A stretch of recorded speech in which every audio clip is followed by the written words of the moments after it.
8월 27일 새벽 5시 조선일보에서 단독 기사를 띄웠었습니다. 응급실 의사에게 비용과 권한, 면책 3종을 지원해준다는 기사였는데요. 아무래도 이 방법이 정부에서 말한 9월 1일부터 응급실이 정상화될 것이다라는 말에 믿는 구석인 것 같죠. 물론 보건복지부는 4시간 만에 보도자료를 내며 사실이 아닙니다를 시전하였습니다. 그런데 보건복지부는 2월 5일 의대 2,000명 증원 발표 하루 전에조차도 2,000명 기사는 사실이 아니다라고 한 전적이 있죠. 사실상 이번에도 조선일보의 보도대로 진행될 가능성이 커 보이는데요. 그래서 조선일보 기사의 내용을 정리한 표를 보면 다음과 같습니다. 응급의료법 개정을 통해 일반이 채용 시 예산을 지원하고, 난동 환자에 대한 진료 거부의 법적 근거를 만들어주고, 경증 환자를 명확히 정의해서 중형병원으로 회송할 수 있게 해주고, 뺑뺑이 환자를 수용한 병원에는 진료 지연으로 인한 불가피한 피해를 면책해주겠다고 하죠. 특히 주목해야 할 부분은 이 조항입니다. 뺑뺑이 환자가 병원에 강제 배정된 경우 진료 지연 등에 따른 불가피한 피해를 면책해주겠다는 것인데요. 이 말은 강제 배정된 경우가 있을 수 있다는 말이므로 뺑뺑이 환자를 병원에 강제로 배정하겠다는 말과 같은 것입니다. 실제로 기사의 마지막 문단에는 119 상황실 등을 통해 특정 병원에 강제 배정하는 방안을 논의 중이다라고 직접적으로 언급되어 있죠. 그러나 더 충격적인 것은 그 바로 다음 문장입니다. 다만 강제 배정을 받은 병원의 의사가 수술 중일 수도 있기 때문에 진료 지연 등의 불가피한 사유로 사고가 나도 병원 책임을 사실상 묻지 않는 방향으로 응급의료법 개정을 논의하고 있다고 하죠. 이 말은 병원의 의사가 수술 중이어도 강제 배정을 하겠다는 뜻입니다. 이전 영상에서 응급의료 포털 종합상황판을 보여드리면서 중환자실이 모두 차 있거나 전문의가 수술 중이거나 전문의가 아예 없는 등의 사유로 진료가 불가한 병원 및 응급실이 많다고 말씀드렸었습니다. 즉 배후 진료가 불가해서 응급실에서 환자분을 받지 못하는 곳이 많다는 건데요.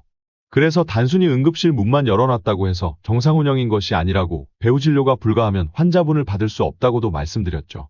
그런데 보건복지부가 내놓은 응급의료법 개정안의 목적은 이러한 배후 진료 가능 여부를 싹 다 무시하고 일단 강제로 환자분을 응급실에 배정하겠다는 것입니다.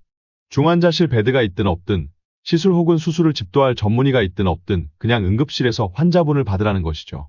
그러고 나서 환자분에게 중환자실 입원, 스텐트 시술 혹은 수술 등의 추가적인 처치가 필요할 경우 그 응급실에서 알아서 다른 병원으로 전화 돌리라는 겁니다. 추가 처치가 가능한 병원을 찾는 것도 이송하는 것도 강제로 배정당한 응급실에서 의사들이 알아서 하라는 거죠. 소송 처맞기 싫으면 온갖 똥꼬쇼를 해서라도 전원을 시키라는 건데 그냥 미쳐버린 거죠.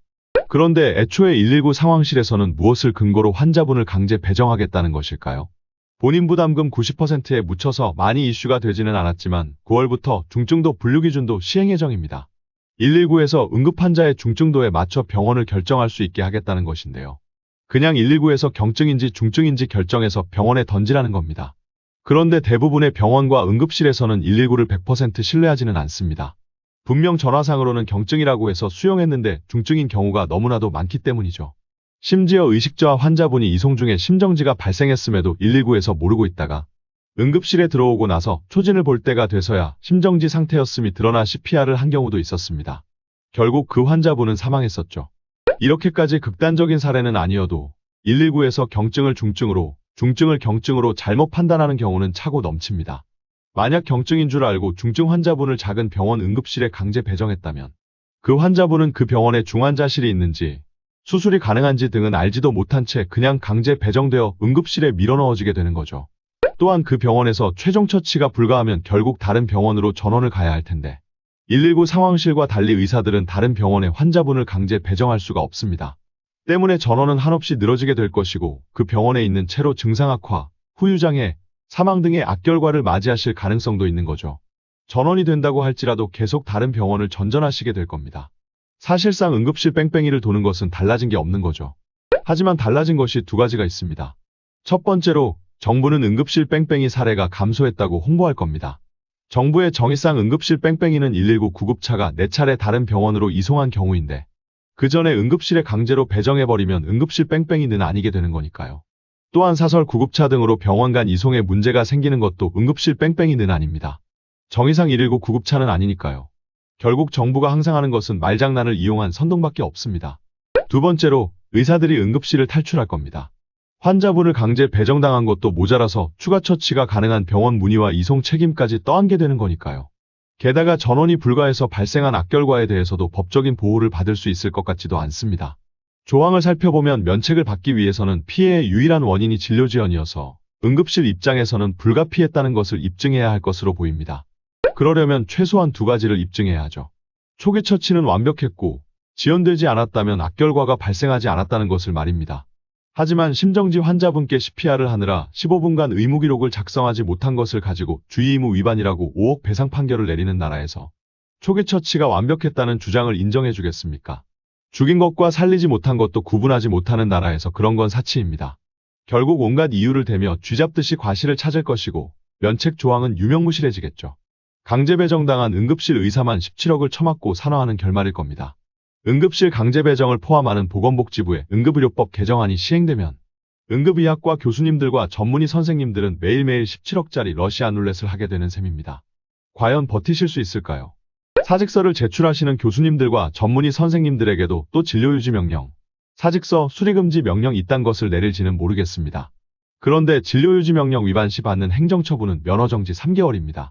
면허정지 3개월과 17억 민사배상을 놓고 보면 전자가 압도적으로 싸게 먹히는 건데 이게 과연 통할까요? 정리하자면 응급실 강제 배정 제도가 시행되면 환자분은 환자분대로 최종 치료가 지연되고 의사는 의사대로 사법 리스크를 풀어지게 됩니다. 따라서 점점 응급실을 탈출할 거고 응급실 붕괴는 가속화되겠죠. 오직 정부와 보건복지부만이 웃으면서 응급실 뺑뺑이가 감소했다라는 말장난으로 일반 국민분들을 선동할 겁니다. 미쳐버린 거죠. 그리고 윤석열 대통령은 이르면 이번 주에 국정브리핑을 한다는데 제목이 멈춤없는 개혁인 것을 보면 이 미친 짓을 멈출 생각은 없는 것 같습니다. 결국 결말이 어떻게 되든 끝을 보려고 하는 것 같은데 지켜봐야겠죠. 이런 상황에서 우리가 할 수 있는 것은 역시 건강관리밖에 없을 것 같습니다. 다칠 수 있는 야외 활동은 최대한 자제해 주시고 가능하면 집에서 맛있는 것을 드시길 바랍니다. 그리고 다시 한번 강조드리지만 노인분들 떡 드시는 거 절대 안 됩니다. 정말 위험할 수 있습니다. 다들 항상 건강하시길 간절히 기도드립니다. 오늘도 영상 시청해주셔서 그리고 항상 응원과 격려에 감사드립니다. 더 많은 제 개똥 철학과 뇌피셜을 듣고 싶으시면 구독과 좋아요 부탁드립니다. 감사합니다.